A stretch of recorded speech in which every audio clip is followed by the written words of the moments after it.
Hello guys, तो आज के इस वीडियो में हम बात करने वाले हैं क्लास 9 के साइंस के चैप्टर के बारे में और जहां पे हम बात करेंगे बायो के बारे में। आज के इस वीडियो में हमारे चैप्टर का नाम है फंडामेंटल यूनिट ऑफ लाइफ। तो यहाँ पे गाइस हम फिर से पहले के जैसे 40 एमसीक्यूज डिस्कस करने वाले हैं।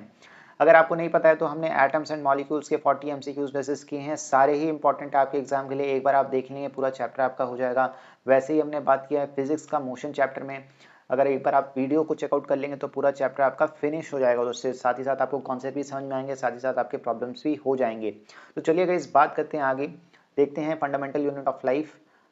आइए फर्स्ट क्वेश्चन की तरफ बढ़ते हैं guys. Who discovered cells for the first time while observing a thin slice of cork. तो यहाँ पे बात की गई है सेल को किसने डिस्कवर किया था। ठीक है, पहली बार सेल को किसने देखा था, किसने डिस्कवर किया था। ऑब्जर्विंग अ थिन स्लाइस, तो कब observing a thin slice of cork. अगर आपको पता नहीं है कॉर्क क्या होता है गाइस, जो हमारे पेड़ होते हैं ना, पेड़ में जो सूखा सूखा जो लेयर होता है उसका, उसी को मैं कहता हूँ कॉर्क। और ये कॉर्क को पहली बार किसने ऑब्जर्व किया था, पहली बार ऑब्जर्व किया था रॉबर्ट हुक ने। तो Robert Hooke was the founder of cell.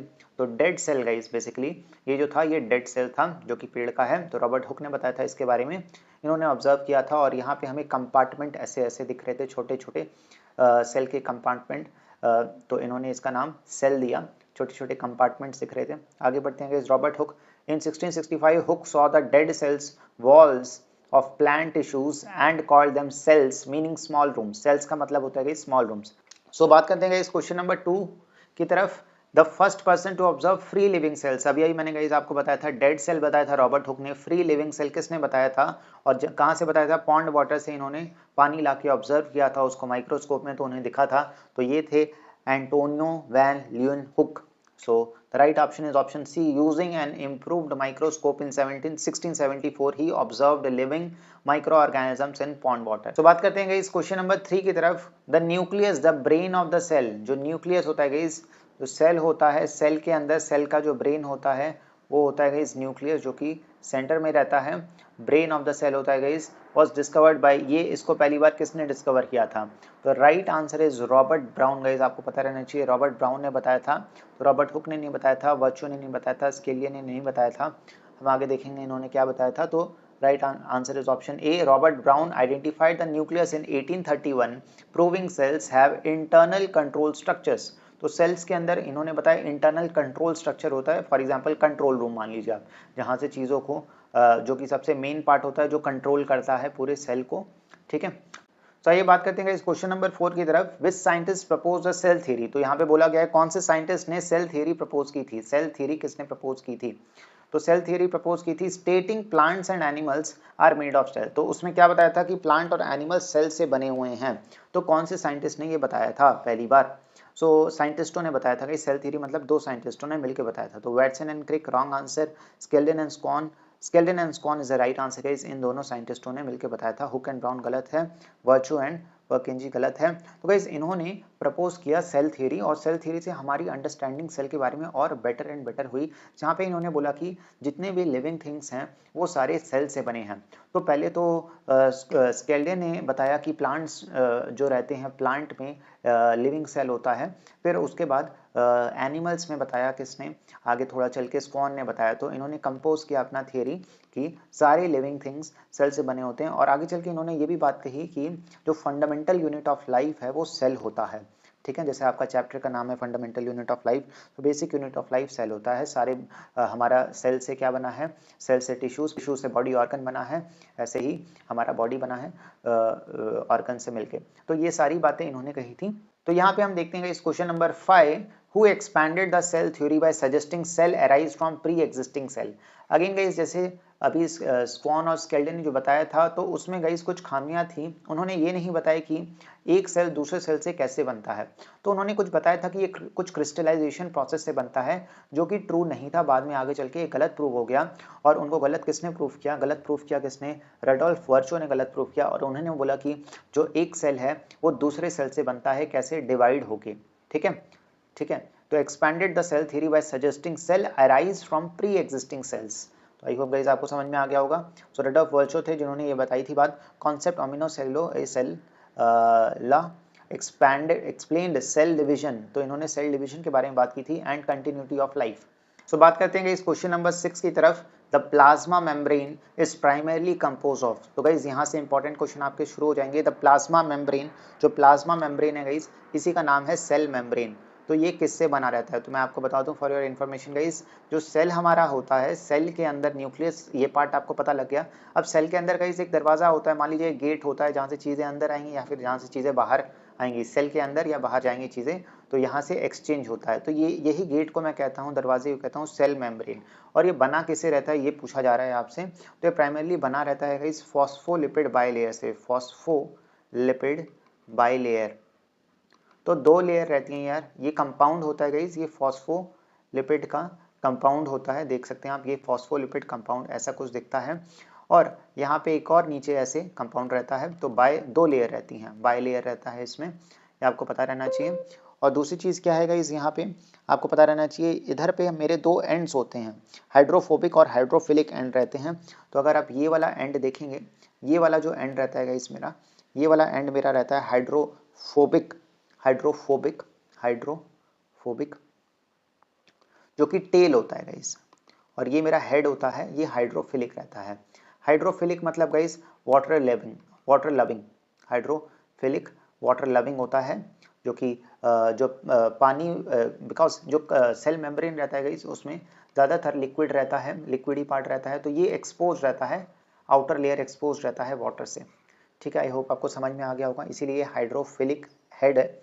So the right answer is proteins and lipids. ये लिपिड जो रहता है गाइस, फॉस्फोलिपिड, लिपिड मतलब फैट होता है, तो प्रोटीन एंड फैट मॉलिक्यूल्स रहते हैं इसमें, इससे ये बना रहता है। आगे बढ़ते हैं guys, question, it is a fluid mosaic of lipid bilayer with proteins floating with in it. ठीक है गाइस, तो प्रोटीन्स उसी के बीच में रहते हैं लेयर के। सो आगे बढ़ते हैं क्वेश्चन नंबर 7 की तरफ। The process by which CO2 और O2 कैन मूव। तो क्या प्रोसेस है जिससे CO2 और O2 अंदर या बाहर जा सकते हैं गाइस? फॉर एग्जांपल अभी मैंने बताया, तो सेल मेम्ब्रेन कुछ इस टाइप का रहता है, तो अगर अंदर या एक्सचेंज होना है तो CO2 या O2 बाहर या अंदर आएंगे। ठीक है, सेल उसको अंदर लेगा, ऑक्सीजन को अंदर लेगा गाइस, उसको एनर्जी बनाना है तो, और CO2 को ये बाहर भेजेगा। तो ये कैसे हो सकता है? अक्रॉस द सेल मेम्ब्रेन होता है। और कैसे होता है? It happens by the process of diffusion. Guys diffusion से चीज़ें अंदर या बाहर आती हैं। The right answer is diffusion, option number B. So diffusion क्या होता है इसको अभी समझते हैं हम। Diffusion is the spontaneous movement particles from high to low concentration. For example guys chemistry में हमने एक एक्टिविटी की थी जहाँ पे हमने देखा था इंसेंस स्टिक अगर आप बर्न करते हैं तो उसका जो धुआं है वो क्या होता है, जैसे फॉर एग्जांपल इधर आपने इंसेंस स्टिक बर्न किया तो यहाँ पे गाइस जो कॉन्सेंट्रेशन ऑफ वो इंसेंस स्टिक का मॉलिक्यूल्स है वो ज़्यादा है, तो ज़्यादा खुशबू इधर रहेगी और इधर से धीरे धीरे पार्टिकल जलते जब बर्न होंगे, कंबशन होगा तो ये दूर जाएंगे। ठीक है गाइस, जहाँ पे ज़्यादा पार्टिकल हैं, ज़्यादा से जहाँ पे कहाँ जाएंगे, लो, जहाँ पे पार्टिकल कम है उधर जाएंगे। तो हाई टू लो जाता है guys, high to low concentration जो पार्टिकल्स हैं वो मूव होते हैं डिफ्यूजन में, ये आपको पता रहना चाहिए। That is my diffusion. Next बात करते हैं क्वेश्चन नंबर 8 की तरफ guys. Osmosis is a movement of, next very important term guys, osmosis. Osmosis किसका मूवमेंट होता है? Dash through selectively permeable membrane. तो गाइस सेलेक्टिवली परमेबल मेम्ब्रेन एक और नाम है किसका? सेल मेम्ब्रेन या प्लाज्मा मेम्ब्रेन का। अब इधर पे क्या बोला जा रहा है गाइस? ऑस्मोसिस मूवमेंट होता है किसका? गैसेस का होता है क्या? नहीं, गलत है गाइस। प्रोटीन्स का होता है, गलत है। सॉल्ट्स का होता है, नहीं।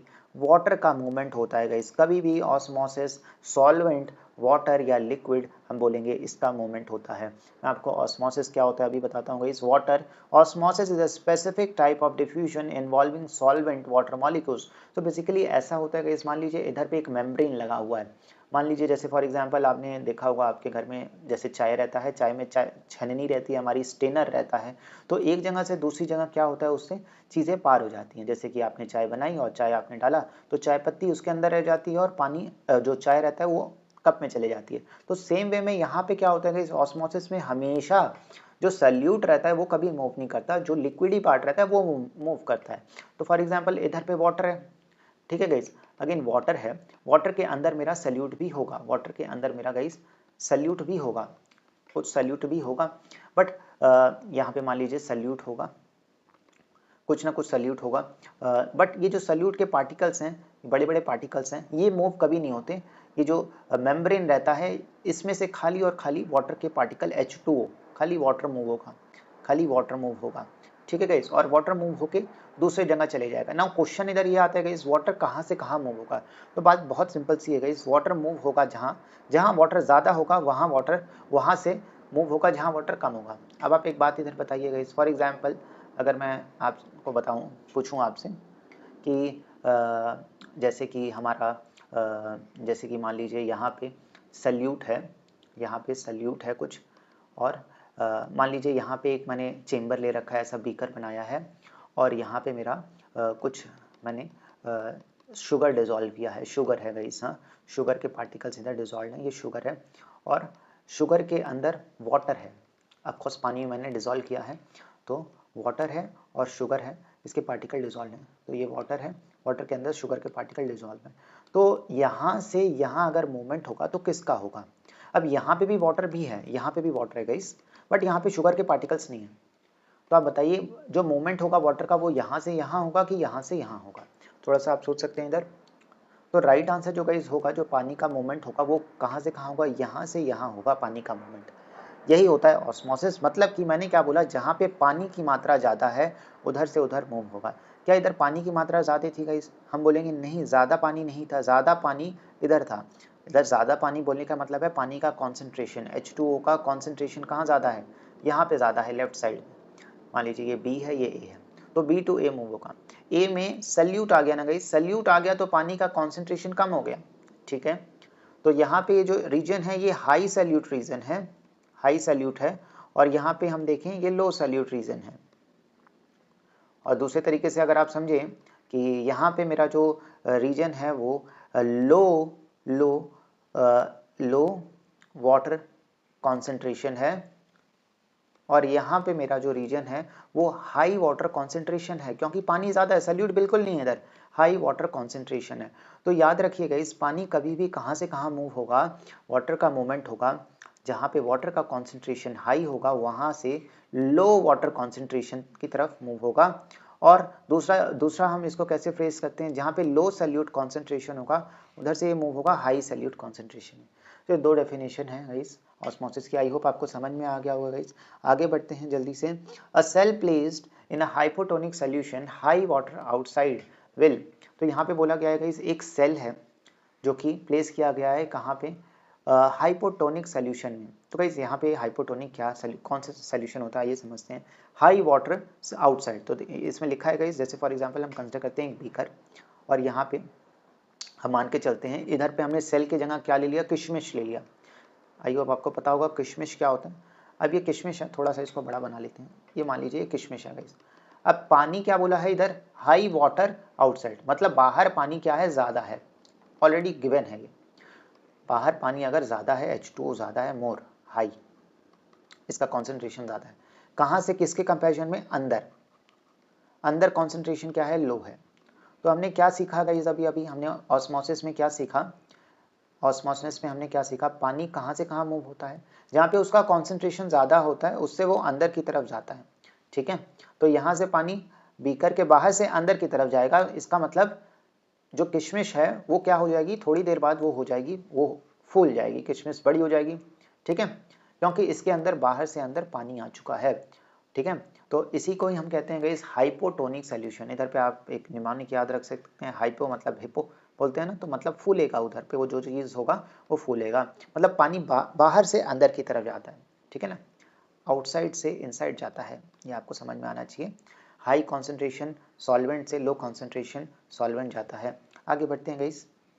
तो ऑप्शन होगा इसका क्या, क्या श्रिंक होगा, स्टे सेम, डिसॉल्व, स्वेल। तो ये स्वेल हो जाएगा गाइस, ठीक है ना, फूल जाएगा। Water enters the cell through osmosis increasing its internal pressure. तो गाइस उसका प्रेशर भी बढ़ जाता है। जो सेल है ये किशमिश एक सेल ये हमारा एक सेल ही है गाइस, ये इसका मेम्ब्रेन होता है, जो उसके आउटर लेयर होता है किशमिश का वो मेम्ब्रेन होता है। आगे बढ़ते हैं guys. If the medium has lower concentration, अगर मीडियम का कॉन्सेंट्रेशन लोअर है, मीडियम हैज लोअर कॉन्सेंट्रेशन। अब इधर क्या बोला गया है, अगेन सेम बीकर ले लेते हैं गाइस, इधर पे फिर से मान लीजिए किशमिश रखा है। अब बीकर का जब उसने बोला कॉन्सेंट्रेशन लो है, इसका मतलब आप मान लीजिए कि इसके अंदर कुछ घुला हुआ है, फॉर एग्जाम्पल सॉल्ट डिसॉल्व है इसके अंदर, ठीक है ना। इसका मतलब कोई सल्यूट आ गया तो उसका वाटर का कॉन्सेंट्रेशन कम हो जाता है गाइस, जब वो किसी चीज़ के साथ घुल जाता है तो वाटर का कॉन्सेंट्रेशन उधर कम हो जाता है। तो लो वाटर कॉन्सेंट्रेशन मैं लिखूंगा लो H2O कॉन्सेंट्रेशन। और अंदर क्या है गाइस, अंदर वाटर का कॉन्सेंट्रेशन इस केस में ज़्यादा है। मान लीजिए जो किशमिश अभी हमने लिया था उसमें पानी भर चुका है और वही भरी किशमिश को हमने अब क्या किया, सॉल्ट सोल्यूशन में डाल दिया। तो इसके जो है अंदर वाटर ज़्यादा है, मतलब हाई कॉन्सेंट्रेशन है वाटर का, और बाहर वाटर का कॉन्सेंट्रेशन लो है, लो H2O है। तो पानी कहाँ से जाएगा, अगेन ऑस्मोसिस होगा। ऑस्मोसिस हाई टू लो होता है, हाई सॉल्वेंट से लो सॉल्वेंट की तरफ मूव करेगा। तो पानी पूरा किशमिश का बाहर निकल जाएगा और किशमिश क्या हो जाएगा गाइस, श्रिंक हो जाएगा। ठीक है, ऐसा कुछ हो जाएगा। ठीक है, बाहर से पानी अंदर से बाहर चले गया, तो इनसाइड से आउटसाइड चले जाता है इसमें। ठीक है, आई होप आपको समझ में आ गया होगा। The right answer is the solution is isotonic. Hypotonic अभी हमने देखा कि इस हाइपोटोनिक तो नहीं होगा, जिसमें बाहर ज़्यादा पानी रहता है वो हाइपोटोनिक होता है। हाइपरटोनिक होगा क्या, तो हाइपरटोनिक होगा। Right answer is hypertonic guys, जिसमें पानी अंदर कम रहता है वो हाइपरटोनिक होता है। ठीक है, if the medium has lower concentration, ये हाइपरटोनिक ही है। ठीक है, तो जहाँ पे चीज़ें जो रहती हैं वो श्रिंक होती हैं हाइपरटोनिक सोल्यूशन में। ठीक है, पानी उसका निकल जाता है। Right answer is hypertonic. In hypertonic solution cell loses water and shrink. इसी को कहता हूँ इसमें प्लाज्मोलाइसिस इन प्लांट्स। याद रखिएगा आप, एक और टर्म इधर इंपॉर्टेंट है, प्लाज्मोलाइसिस हम कहते हैं। और दूसरी चीज़ का इधर आइसोटोनिक क्या होता है, जहाँ पे आपका कॉन्सेंट्रेशन क्या रहेगा, सेम रहेगा। मतलब पानी ना तो अंदर से बाहर जाएगा ना बाहर से अंदर आएगा। ठीक है, तो बाहर का कॉन्सेंट्रेशन आउटसाइड का कॉन्सेंट्रेशन इनसाइड के कॉन्सेंट्रेशन के इक्वल रहेगा। किसका, वाटर का। किसका, वाटर का गाइस। आगे बढ़ते हैं क्वेश्चन नंबर 11 की तरफ। Which organelle provide structural strength to plant cells. कौन सा ऑर्गेनल स्ट्रक्चरल स्ट्रेंथ देता है। फॉर एग्जाम्पल गाइस, हमारे बॉडी में स्ट्रक्चरल स्ट्रेंथ कौन देता है, हमारे बोन्स। तो वैसे ही इधर पे स्ट्रक्चरल स्ट्रेंथ प्लांट के सेल को कौन देता है, सेल को स्ट्रक्चरल स्ट्रेंथ कौन देता है प्लांट में, वो है cell wall. Yes, cell wall is my right answer guys. ये गलत है, ये गलत है, ये गलत है, तो आपको ये याद रखना है, ये केवल और केवल प्लांट सेल में होता है सेल वॉल, एनिमल सेल में नहीं होता। ऐसा सेल वॉल बना रहता है, एक और आउटर लेयर रहता है जो क्या कहता है, मान लीजिए जगह किला रहता है ना, किला हमारा फोर्ट रहता है, तो फोर्ट में क्या रहता है, एक बाउंड्री वॉल रहती है, तो ये बाउंड्री वॉल जैसा रहता है सेल, एक्स्ट्रा प्रोटेक्शन के लिए। आगे बढ़ते हैं, मेड ऑफ सेल्यूलोज, और ये बना किससे रहता है, सेल्यूलोज से बना रहता है, आपको पता रहना चाहिए। The cell wall allows plant to withstand hypotonic environments without bursting. तो ये हाइपोटोनिक एनवायरमेंट में अगर जाएगा, अभी हमने देखा हाइपोटोनिक एनवायरमेंट में अगर प्लांट का सेल चले गया तो वो क्या होगा, वो तो यार स्वेल होगा, वो तो फूल जाएगा, स्वेल होता है। ठीक है, हाइपो में हिप्पो बड़ा हो जाएगा। ठीक है, तो बड़ा हो जाएगा तो बर्स्ट हो सकता है, तो इसीलिए उसका जो सेल वॉल है ये एक सेल्यूलोज नाम के केमिकल से बना रहता है, जो कि उसको रिजिडिटी देता है। ठीक है, hypotonic environment without bursting. Question number 12. Amoeba consumes food through its flexible membrane by. So amoeba guys food consume करता है through its flexible membrane by. तो गाइज अमीबा जो होता है, आप देखें अमीबा एक यूनिसेलुलर ऑर्गेनिज्म है, और ये फूड कैसे कंज्यूम करता है गाइज, तो ये फूड जो कंज्यूम करता है ये स्टेप्स में कंज्यूम करता है। पहले ये क्या करता है, एक सूडोपोडिया जैसा स्ट्रक्चर बनाता है, मतलब एक फिंगर बनाता है, फिंगर लाइक स्ट्रक्चर बनाता है, जिसको हम कहते हैं सूडोपोडिया। ठीक है, और ये और नैरो होते जाता है, और फूड ये इसको फूड को अंदर ये ले लेगा, और ये फूड जैसे ही अंदर आएगा ये वैक्यूल बना लेगा उसमें। ठीक है ना, फूड ऐसा वैक्यूल में आ जाएगा। ये मेरा क्या है, न्यूक्लियस है, और यहाँ पे ये आके इसको इस स्टेप में ये क्या करता है, इनगल्फ करता है फूड को। आपको ये वर्ड यूज़ करना है, इनगल्फ करता है। और इनगल्फ करता है, या फिर engulfing of food is known as endocytosis. इसी को मैं कहता हूँ इस एंडोसाइटोसिस। ठीक है, तो एंडो मतलब फूड को इनगल्फ करना, और जब ये फूड को इनगल्फ करने के बाद ब्रेक डाउन कर देता है, जो वेस्ट प्रोडक्ट होते हैं उसको ये दूसरे साइड से क्या करता है गाइस, इसी स्ट्रक्चर को अगर मैं ऐसे बनाऊँ रिवर्स, तो ये फिर से एक फिंगर लाइक प्रोजेक्शन बनाएगा और ये धीरे धीरे फूड को बाहर फेंक देगा। इसी को हम कहते हैं एक्सोसाइटोसिस, जो कि ऑप्शन ए आपका दिख रहा है। आई होप गाइस आपको समझ में आ गया होगा। तो ऐसे करके जो अमीबा है consume food through it's flexible membrane. तो फिंगर लाइक प्रोजेक्शन को हम कहते हैं सूडोपोडिया, ये भी आपको पता रहना चाहिए। The membrane engulfs food particles forming a food vacuole. तो फूड वैक्यूल उधर क्रिएट होता है, आपको स्टेप्स में लिखना पड़ेगा इस डायग्राम बना के, आपके बुक में आप एक बार चेकआउट कर लीजिएगा। क्वेश्चन नंबर 13 की तरफ बढ़ते हैं। The thread like structures in a non dividing nucleus are called. जो थ्रेड जैसा स्ट्रक्चर होता है, बहुत सिंपल है, देखिए थ्रेड जैसा गाइस स्ट्रक्चर होता है। हमारे जो सेल है, सेल के अंदर न्यूक्लियस है गाइस, आपको पता है न्यूक्लियस के अंदर हमारा थ्रेड जैसा एक स्ट्रक्चर होता है। ये जो थ्रेड जैसा स्ट्रक्चर होता है लंबा सा, इसको हम क्या कहते हैं गाइस, इसको हम कहते हैं क्रोमेटिन, इसको हम कहते हैं, राइट आंसर इज क्रोमेटिन। ठीक है गाइस, तो ये कहाँ पे होता है, ये हमेशा नॉन डिवाइडिंग सेल्स में होता है। मान लीजिए एक सेल है जो डिवाइड नहीं हुआ है तो उसमें क्रोमेटिन मिलेगा। जैसे ये सेल डिवाइड हो जाएगा गाइस, डिवाइड होगा तो इसमें ये क्रोमेटिन क्या हो जाएगा, ये फोल्ड होके क्या बन जाएगा, ये क्रोमोसोम्स का शेप ले लेगा। ठीक है गाइस, क्रोमेटिन क्या ले लेगा, क्रोमोसोम का शेप ले लेगा। मान लीजिए एक थ्रेड है जिसको आपने फोल्ड कर दिया, अपनी उंगलियों के आसपास आप फोल्ड कर दीजिए, तो मान लीजिए वो उसी टाइप का एक एनालॉजी मैं दे रहा हूँ, ये बन जाएगा क्रोमोसोम। ठीक है, और क्रोमोसोम में ही क्या होता है, हमारा डीएनए रहता है। ठीक है गाइस, क्रोमोसोम में ही मेरा डीएनए रहता है, आपको पता रहना चाहिए। और डीएनए के छोटे छोटे पार्ट्स को ही हम जीन्स कहते हैं। आई होप गाइस आपको ये इन्फॉर्मेशन समझ में आ गई होगी। Chromatin is my right answer. आगे बढ़ते हैं।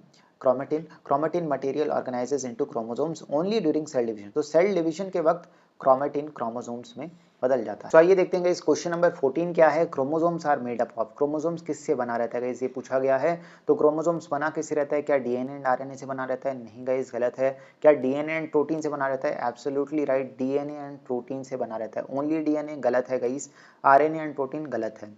तो डीएनए रहता है और दूसरा रहता है प्रोटीन। गाइस आपको पता रहना चाहिए, मैंने आपको बताया था डीएनए क्या होता है, अभी अभी आपने समझा डीएनए क्या होता है। तो डीएनए में हमारे पूरे इंफॉर्मेशन रहते हैं, जेनेटिक इंफॉर्मेशन रहते हैं, जीन्स रहते हैं। और यहाँ पे जो प्रोटीन रहता है, हमारा डीएनए एक हिस्टोन नाम के प्रोटीन से क्या रहता है, बाइंडेड रहता है गाइस, ऐसे ऐसे। तो वो प्रोटीन है, हिस्टोन्स प्रोटीन रहते हैं जो बाइंड करके रखते हैं डीएनए को। तो आई होप गाइस आपको समझ में आ गया होगा। आगे बढ़ते हैं, और ये भी आपको पता रहना चाहिए गाइस कितने क्रोमोसोम्स होते हैं हमारी बॉडी में, बॉडी के सेल्स में 23 क्रोमोसोम्स रहते हैं, 23rd होता है सेक्स क्रोमोसोम्स। आगे बढ़ते हैं। DNA carries the genes while proteins histones provide structural support. तो गाइस जैसे मैंने आपको बताया, ये जो प्रोटीन ऐसे रहता है, इसके अराउंड डीएनए बाइंड रहता है, तो ये एक स्ट्रक्चरल सपोर्ट देता है उसको। ठीक है ना, आज बात करते हैं इस क्वेश्चन नंबर 15 की तरफ। Prokaryotic cells. ना ये प्रोकैरियोटिक सेल्स दो टाइप के होते हैं गाइस, प्रोकैरियोटिक, यूकैरियोटिक।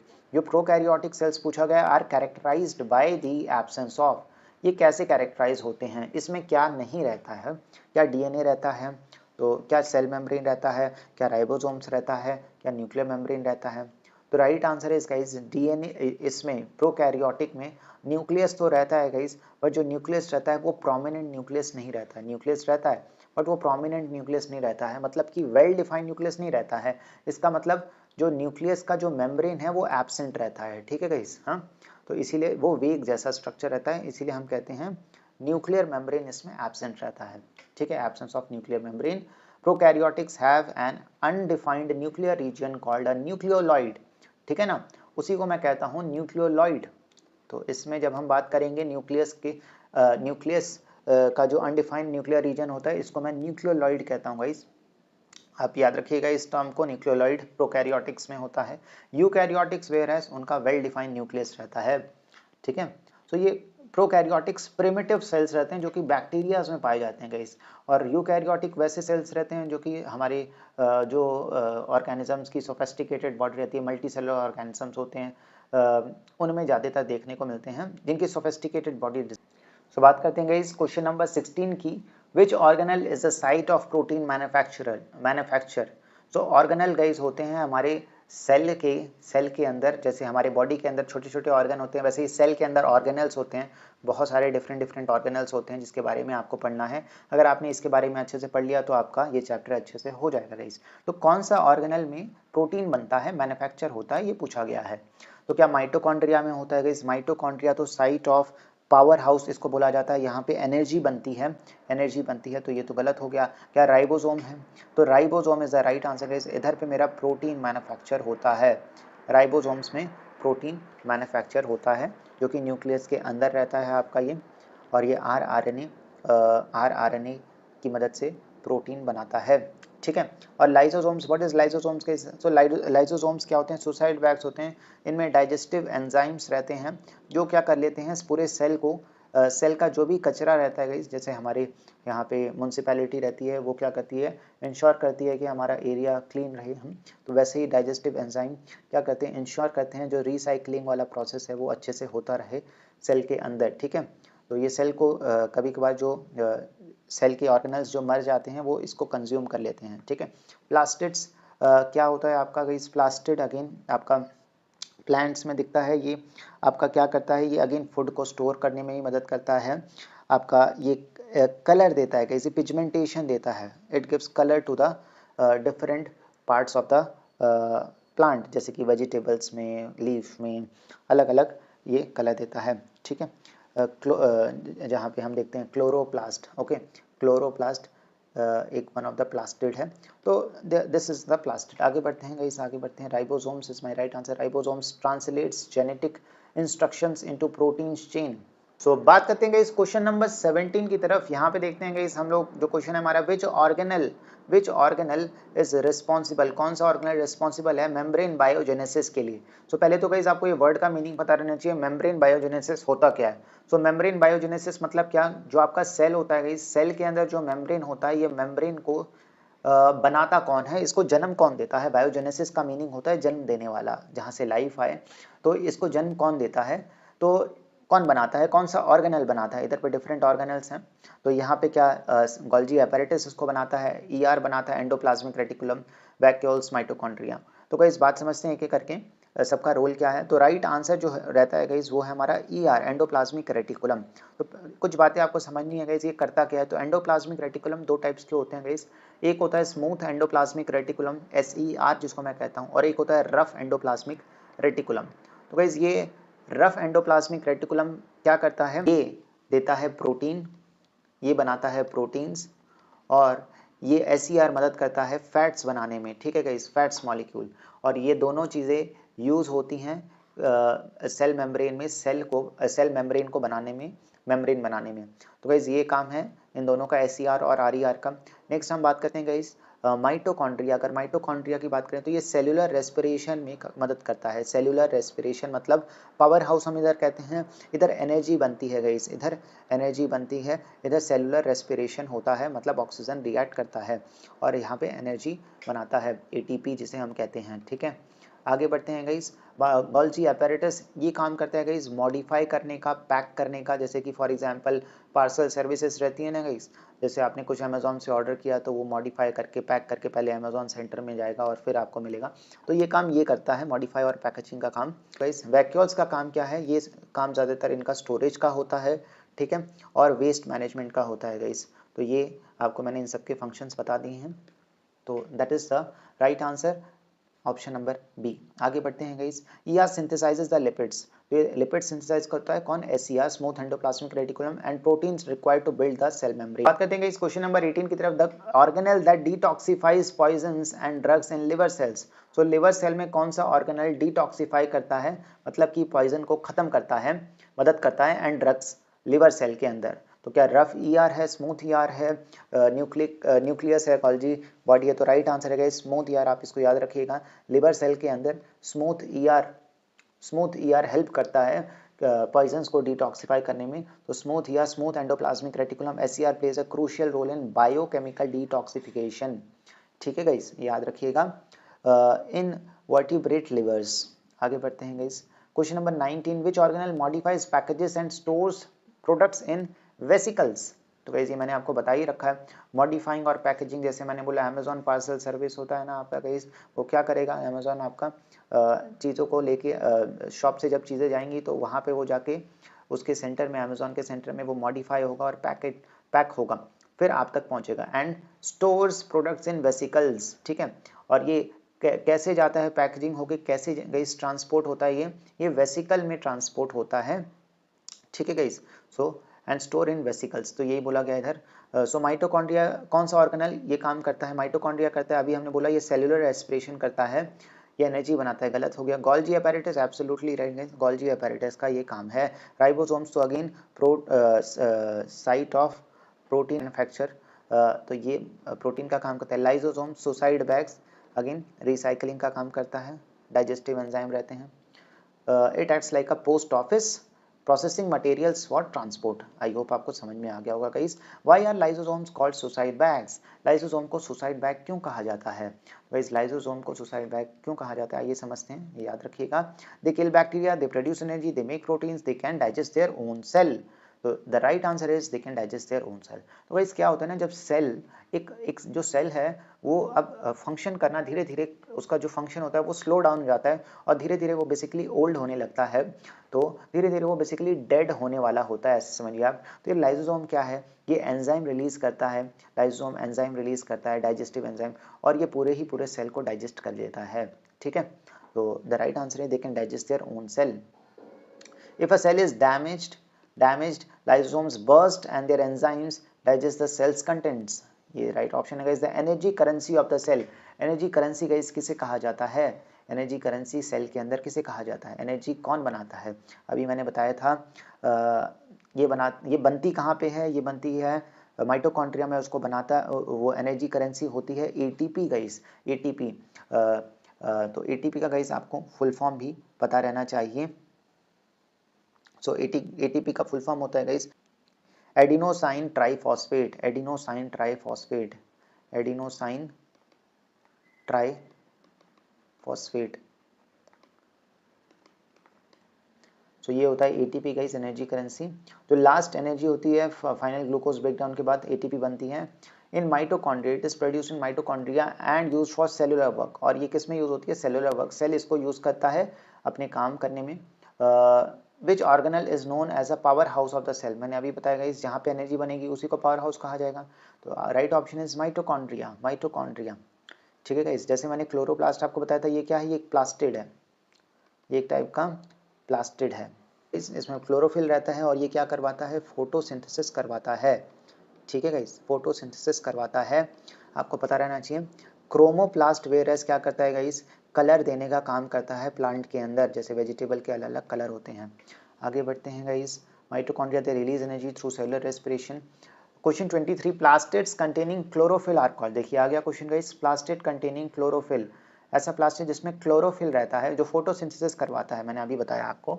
तो ये क्या है, ये क्या है, क्रोमोप्लास्ट है, एमाइलोप्लास्ट है, ल्यूकोप्लास्ट है। The right answer is guys chloroplast, chloroplast में क्लोरोफिल रहता है, देखिए नाम में भी है क्लोरो, और ये करवाता है फोटोसिंथेसिस, ठीक है। तो इस बात करते हैं ल्यूकोप्लास्ट के इधर पे। तो यहाँ पे ल्यूकोप्लास्ट का भी काम क्या है गाइस, ल्यूकोप्लास्ट का काम होता है स्टोरेज का, स्टोरेज ऑफ न्यूट्रिएंट्स का काम करता है ये, स्टोरेज ऑफ न्यूट्रिएंट, एक टाइप ऑफ प्लास्टिड है, ठीक है, स्टोरेज ऑफ न्यूट्रिएंट्स। और अगेन एमाइलोप्लास्ट भी एक टाइप का ल्यूकोप्लास्ट है गाइस, बट ये क्या स्टोर करता है, ये स्टोर करता है, सिंथेसाइज करता है, किसको बनाता है, किसको सिंथेसाइज करने में मदद करता है, किसको, स्टार्च, स्टार्च, जो प्लांट में स्टार्च होता है ना गाइस, वो एमाइलोप्लास्ट की देन है, यही बनाता है। आगे बढ़ते हैं गाइस। और क्रोमोप्लास्ट मैंने आपको बता ही दिया, जहाँ पे कलर आते हैं प्लांट में, ये कलर देता है आगे, और ये दोनों कलरलेस होते हैं गाइस, एक और चीज़, these both are colourless plastid. आगे बढ़ते हैं guys. Chloroplast are the primary sites for photosynthesis in green plants. Question 24 which organelle has its own DNA and ribosomes. तो इज अगेन इंपॉर्टेंट क्वेश्चन, कौन से ऑर्गेनल के पास अपना खुद का डीएनए होता है और राइबोसोम्स भी होता है। तो खुद का डीएनए और राइबोसोम्स मतलब कि यार ये हमारे बॉडी में ही एक और सेल ऐसा भी होता है, एक ऑर्गेनल रहता है गाइस। देखिए सेल है, सेल के अंदर एक ऑर्गेनल प्रेजेंट है जिसका अपना खुद का डीएनए, अब अगेन सेल का तो खुद का डीएनए होता है, देखिए सेल का तो डीएनए रहता है अपना, हर सेल का, बट इधर ऑर्गेनल का भी अपना डीएनए है, अपना डीएनए और अपना राइबोसोम है। राइबोसोम मतलब क्या, जहाँ पे प्रोटीन बनता है। तो गाइज यहाँ पे हम देखते हैं माइटोकॉन्ड्रिया मेरा सही आंसर है। तो यहाँ पे गाइज माइटोकॉन्ड्रिया एग्जाम्पल है सिम्बायोसिस का, सिम्बायोसिस का। तो बेसिकली इधर ये बोला जाता है सिम्बायोटिक रिलेशनशिप इसे कहा जाता है। मतलब क्या गाइज, फॉर एग्जाम्पल ऐसा थ्योरी हमारी ऐसी थ्योरी है इसमें कि एक ऑर्गेनिज्म दूसरे ऑर्गेनिज्म के बॉडी के अंदर में जाके रहता है और वो इवॉल्व करता है, और ये दोनों आपस में एक दूसरे में कंपैटिबल होके रहते हैं, इसी को कहते हैं हम सिम्बायोटिक। फॉर एग्जांपल गाइस, अगर एक रूम है, एक बिल्डिंग है जिसमें उसका एक मकान मालिक है, एक टेनेंट है और एक ओनर है, ठीक है। तो ओनर और टेनेंट के बीच में एग्रीमेंट रहता है, जहाँ पे टेनेंट भी आराम से वो हाउस को शेयर कर सकता है, ले सकता है और रह सकता है, और ओनर के लिए भी वो अच्छा रहता है कि उसको उस पर्टिकुलर हाउस का रेंट मिल जाता है, ठीक है गाइस। तो इधर दोनों का ही फायदा होता है। तो ये ऐसा ही होता है सिम्बायोटिक रिलेशनशिप, जहाँ पे दो ऑर्गेनिज्म एक ऑर्गेनिज्म दूसरे के अंदर जाके रहता है। तो माइटोकॉन्ड्रिया उसी टाइप का हमारा थ्योरी में हम कहते हैं कि ये इवॉल्व हुआ है हमारे सेल के अंदर आके,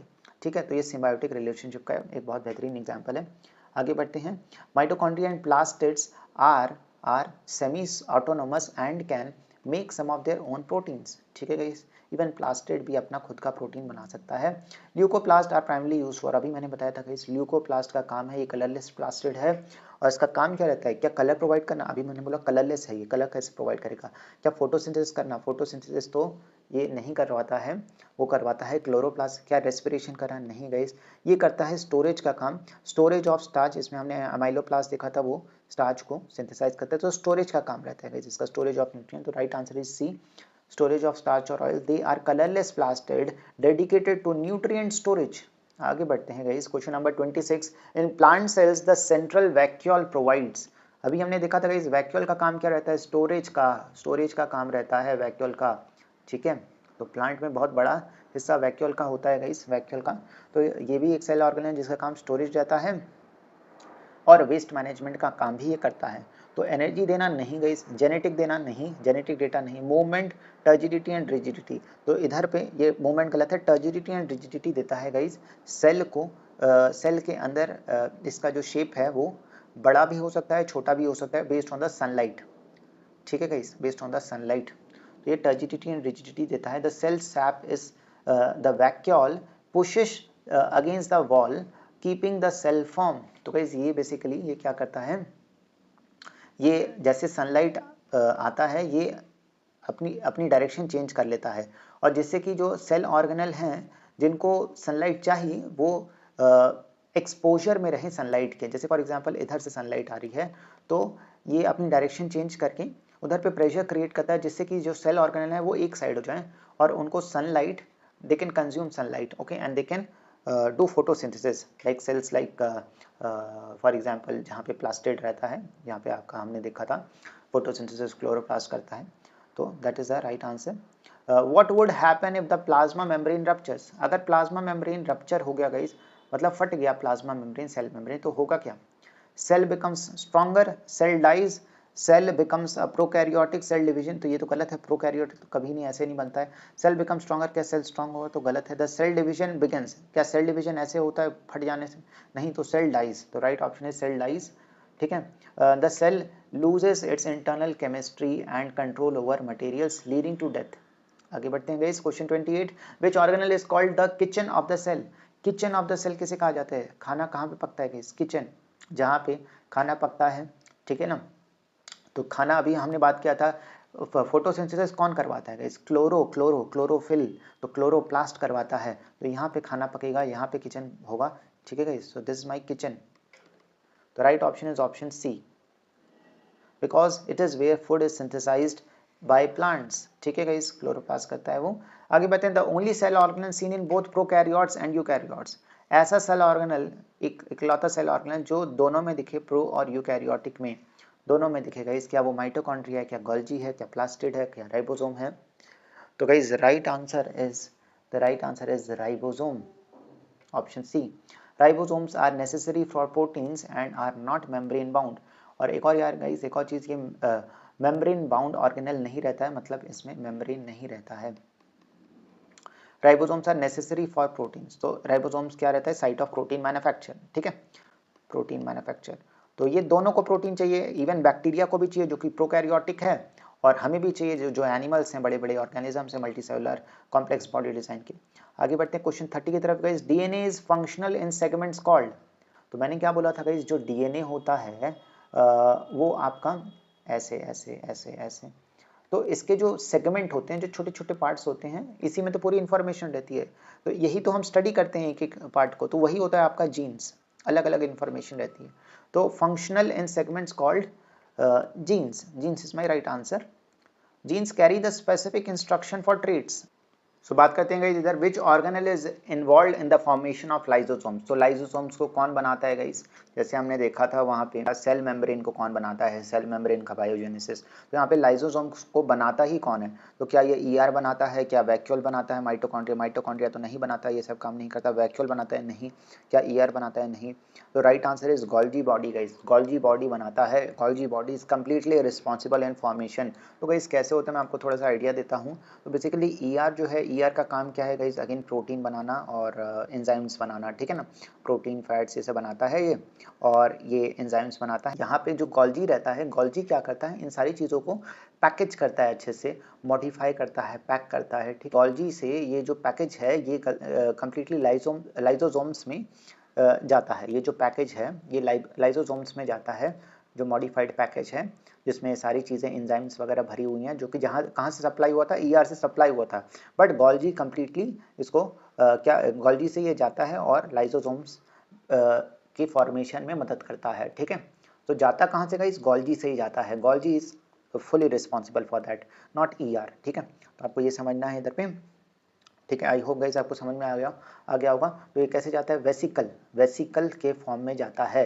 तो ये जो भी चीज़ें हैं वेसिकल में जाती हैं, वेसिकल, आप टर्म्स को बहुत अच्छे से याद रखिएगा गाइस, वेसिकल्स, ओके।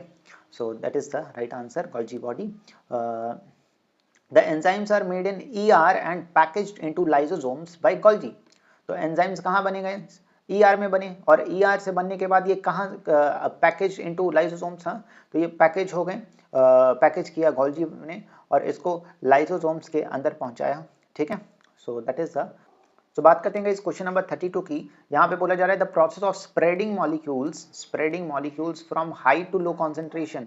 तो मॉलिक्यूल्स, इधर पे मॉलिक्यूल्स जा रहे हैं इस हाई कॉन्सेंट्रेशन से लो कॉन्सेंट्रेशन में ट्रैवल कर रहे हैं, जहाँ पे कम कॉन्सेंट्रेशन। मैंने आपको एग्जांपल दिया था गाइस अगरबत्ती का, इंसेंस स्टिक का, तो उसमें यही तो होता है, जहाँ ज़्यादा खुशबू होते हैं, मतलब जहाँ पार्टिकल बहुत ज़्यादा बर्न हो रहे हैं, मतलब इंटेंस फ्रेग्रेंस है, वहाँ से वो कहाँ जाएगा, जहाँ पे फ्रेग्रेंस ना के बराबर, मतलब वो बिखरेगा, स्प्रेड होगा हर जगह, ठीक है। और बाकी जगह पे क्या है, फ्रेग्रेंस ना के बराबर है, तो लो कॉन्सेंट्रेशन है फ्रेग्रेंस का, ठीक है। तो हाई टू लो, तो यहाँ पे भी यही होता है, हाई टू लो पार्टिकल अगर ट्रैवल कर रहा है खुद, तो ये होता है डिफ्यूजन गाइस, ठीक है।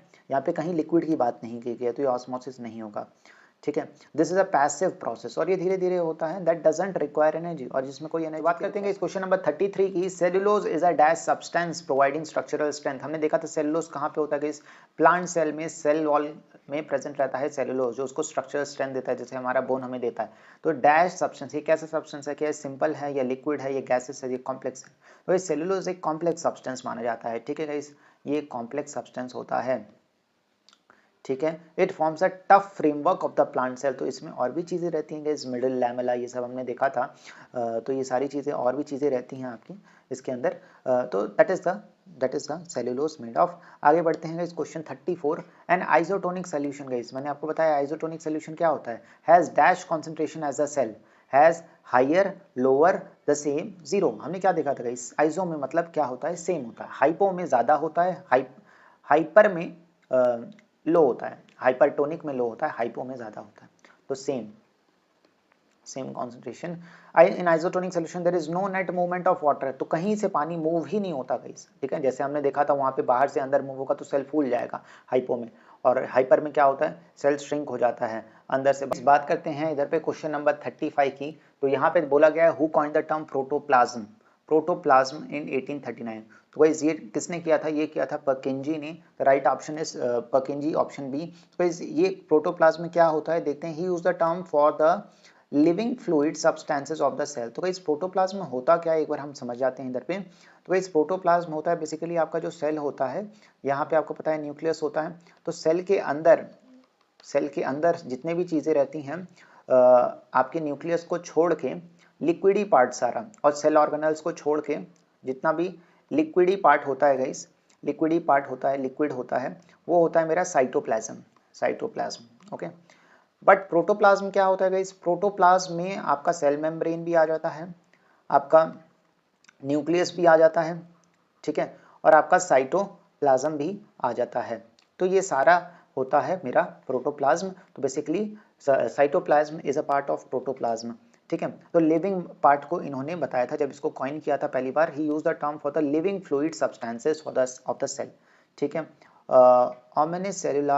ई सेलुला मीन्स, इसका मतलब क्या है guys, cells are small, cells are made of water, cells have an nucleus, all cells from pre existing cells. तो right option is option C guys, all cells come from pre-existing cells. This explains why reproduction and growth are possible. तो सारे sales कहाँ से आते हैं, pre existing cell से ही आते हैं। सेल डिवाइड होते हैं गाइस, सेल डिवाइड होते हैं दो तरीकों से डिवाइड होते हैं, मियोसिस और माइटोसिस। मियोसिस और माइटोसिस, दो तरीकों से हमारे सेल क्या होते हैं गाइस, डिवाइड होते हैं। हमारे जो नॉर्मल सेल डिविजन्स होते हैं बॉडी के, वो माइटोसिस से होते हैं, और जो हमारे जो गैमेट्स होते हैं वो होते हैं मियोसिस प्रोसेस से। आपको याद रखना है ये चीज़, छोटी सी चीज़, ठीक है गाइस। तो ये दो डिफरेंट प्रोसेस होते हैं, आप इसके बारे में थोड़ा जाके देखिएगा। आगे बढ़ते हैं, क्वेश्चन 37, विच organelle contains powerful digestive enzymes. तो किसमें पावरफुल डाइजेस्टिव एंजाइम रहता है, तो guys right option is lysosomes. तो यही तो डाइजेस्ट करता है, यही तो सुसाइड बैग है, ठीक है। These enzymes break down organic waste and foreign matter, तो ये रिसाइकलिंग का काम। तो बढ़ते हैं इस क्वेश्चन नंबर 38 की तरफ, और यहाँ पे हम देख सकते हैं cell division for growth and repair is called. तो यहाँ पे बोला जा रहा है cell division for growth and repair. तो सेल डिवीजन गाइस, इससे पहले मैं आपको बताऊं ये ग्रोथ एंड रिपेयर का सेल डिवीजन कौन सा होता है, आज ये देखते हैं, एक बार ऑप्शन देखते हैं, meiosis, mitosis, binary fission, budding. तो इससे पहले गाइस हम ये देखें, आपको पता रहना चाहिए सेल डिवीजन कितने टाइप्स के होते हैं, ठीक है। तो सेल डिवीजन हमारे दो टाइप के होते हैं, पहला होता है माइटोसिस और दूसरा होता है हमारा meiosis, correct. So mitosis meiosis क्या होता है गाइस, जो माइटोसिस मेरा सेल डिवीजन होता है, ये बेसिकली कहाँ पे होता है, ये बेसिकली हमारी ग्रोथ के लिए होता है, हमारे टिश्यू रिपेयर्स के लिए होता है, ठीक है गाइस। तो ये जगह जगह पे इन सब चीज़ों के लिए हमारा ये माइटोसिस होता है। बट वेरएस अगर हम बात करें कि मियोसिस कहाँ पे होता है, तो मियोसिस हमारे जर्म सेल्स में ही होता है। जर्म सेल्स में मतलब कहाँ पे, फॉर एग्जांपल जो हमारे गैमेट्स है, मेल गैमेट स्पर्म और फीमेल गैमेट ओवम, तो इनका जो डिवीजन होता है ये होता है मियोसिस से, ठीक है गाइस। इनका जो सेल डिवीजन होता है ये मियोसिस से होता है। आइए समझते हैं थोड़ा सा और गाइस इधर पे जो सेल डिवीजन, तो आपको आई होप ये बात आपको समझ में आ गई होगी इधर। अभी इसको आगे और थोड़ा सा डिटेल में देखते हैं गाइस, दोनों माइटोसिस और मियोसिस। सो इधर पे cell division for growth and repair, tissue repair, कहीं पे आपका कटवट गया, चोट लग गया, तो यहाँ पे ये ग्रोथ और रिपेयर के लिए यूज होता है सेल डिवीजन। हमारे बॉडी इसको स्टार्ट करता है, माइटोसिस प्रोसेस को शुरू करता है, तो mitosis is my right answer. आगे बढ़ते हैं guys, it creates two identical daughter cells. तो माइटोसिस में क्या होता है गाइस, दो आइडेंटिकल डॉटर सेल्स क्रिएट होते हैं। तो गाइस इसका मीनिंग क्या है, थोड़ा सा मैं आपको बता दूं इधर। तो बेसिकली अगर मान लीजिए गाइस ये एक सेल है हमारा, तो सेल में क्या होते हैं गाइस, क्रोमोसोम्स होते हैं। तो जहाँ पे माइटोसिस होता है, बेसिकली ये मान लीजिए मदर सेल है, जो डिवाइड होके डॉटर सेल में कन्वर्ट होगा। तो मदर सेल में गाइस क्या होता है, क्रोमोसोम्स होता है। फॉर एग्जाम्पल मान लीजिए एक्स एक्स, ऐसे मैंने क्रोमोसोम्स बना दिए अलग अलग। अब ये क्या होगा, डिवीजन होगा गाइस इसका। तो ये जब डिवाइड होगा तो ये बन जाएगा, फॉर एग्जांपल मैं ऐसे, ये दो सिमिलर क्रोमोसोम्स हैं और ये दो सेम क्रोमोसोम्स हैं। मान लीजिए मैं इसको ऐसे रिप्रेजेंट करता हूँ, नहीं तो हम इसको ऐसे ले लेते हैं, ठीक है गाइस। तो जब ये डिवाइड होगा तो ये बनेगा, मेरे को दो डॉटर सेल्स इधर मिलेंगे। तो डॉटर सेल्स में गाइस जो मेरे इनका जो डिवीजन है, और ये भी आप समझिए जो डिवीजन होता है पहले न्यूक्लियस डिवाइड होता है गाइस। तो इसीलिए हम इधर क्रोमोसोम्स के बारे में बात कर रहे हैं, सेल के खाली क्रोमोसोम्स के बारे में बात करें, इधर कैसे डिवीजन होता है क्रोमोसोम्स का। सो क्रोमोसोम्स में जो न्यूक्लियस का डिवीजन होने के बाद जो क्रोमोसोम्स डिवाइड होते हैं, यहाँ पे हम बोलते हैं, यहाँ पे आपके जो इधर दो डॉटर सेल्स बनते हैं गाइस, और दोनों डॉटर सेल्स में हमारे जो नंबर ऑफ क्रोमोसोम्स होते हैं वो सेम होते हैं। इधर पे कितने क्रोमोसोम्स है गाइस, आप बोलेंगे 4, तो इधर पे भी 4 ही हमारे रहेंगे, ठीक है गाइस। इधर पे भी 4 क्रोमोसोम्स हमारे रहेंगे। तो जैसे कि ऐसे हम बना देते हैं 4, और यहाँ पे भी 4 क्रोमोसोम्स हमारे रहेंगे, ठीक है। तो ये होता है मेरा माइटोसिस, जहाँ पे नंबर ऑफ क्रोमोसोम्स सेम रहता है, इधर पे तो 4, इधर पे भी 4, इधर पे भी 4। बट गाइस माइटोसिस क्या होता है, जी समझते हैं माइटोसिस, आगे थोड़ा बढ़ते हैं समझते हैं। क्वेश्चन नंबर 39 इधर क्या बोला जा रहा है, cell division for reproduction. Cell division for reproduction, अभी अभी गाइस मैंने बताया, मियोसिस जो आपका होता है, जहाँ पे गैमीट फॉर्मेशन होता है, is called cell division for reproduction. So ये होता है मेरा मियोसिस, ठीक है गाइस, जहाँ पे हमारे जो मेल गैमेट फीमेल गैमेट कैसे फॉर्म होते हैं ड्यूरिंग रिप्रोडक्शन, ये होते हैं हमारे सेल डिवीजन से, जो कि होता है मियोसिस। अब गाइस इसमें भी थोड़ा सा और हम समझते हैं, इट हाफ्स द क्रोमोसोम्स। तो इसकी बात, जो इंपॉर्टेंट बात आपको याद रखनी है गाइस, यहाँ पे जो क्रोमोसोम्स का नंबर होता है वो हाफ हो जाता है, to maintain consistency after fertilization. तो देखिए गाइस क्या कैसे होता है ये, अगर मैं आपको दिखाऊं इधर पे एक और डायग्राम बना के। फॉर एग्जाम्पल इधर पे मेरा मदर सेल है, और मदर सेल के अंदर गाइस वैसे ही मेरे क्रोमोसोम्स हैं, मान लीजिए 4 क्रोमोसोम्स हैं, और यहाँ पे जो क्रोमोसोम्स हैं जो डिवाइड होंगे फर्दर, ये क्या हो जाएगा इस, एक और चीज़ इसको आपको समझनी है इधर बात, ये माइटोसिस जो होता है, मियोसिस जो होता है गाइस, मियोसिस 2 फेजेस में होता है, ठीक है गाइस। इसके 2 फेज होते हैं, ये टुकड़ों में होता है। पहले एक फेज में होगा मियोसिस 1, हम उसे कहेंगे, इसको मियोसिस 1 कहेंगे। फिर से ये थोड़ी देर बाद फिर से डिवाइड होगा, जो कि होगा सेकेंड फेज मियोसिस का, जो कि होगा मियोसिस 2। तो क्या होता है आइए समझते हैं इसको। मियोसिस 1 में गाइस क्या होता है आपका, यहाँ पे जो मेरा मदर सेल है, जो मेरा मदर सेल है गाइस, मदर सेल जो है गाइस, वो क्या होता है, डिवाइड हो जाता है 2 डॉटर सेल्स में। और यहाँ पे गाइस जो 2 डॉटर सेल्स रहते हैं, इसमें जो क्रोमोसोम्स रहते हैं वो 2-2 हो जाते हैं, ठीक है गाइस। तो यहाँ पे 4 थे तो यहाँ पे 2 हो गया, अभी आप देख सकते हैं। और फर्दर ये क्या होता है, ये 1-1 हो जाते हैं। अब ये फर्दर डिवाइड होगा, ठीक है, डॉटर सेल्स में। तो यहाँ पे 1 हो जाएगा, यहाँ पे भी 1 हो जाएगा। तो यहाँ पे वैसे ही अगर मैं इसको ऐसे नहीं ऐसे बनाऊं,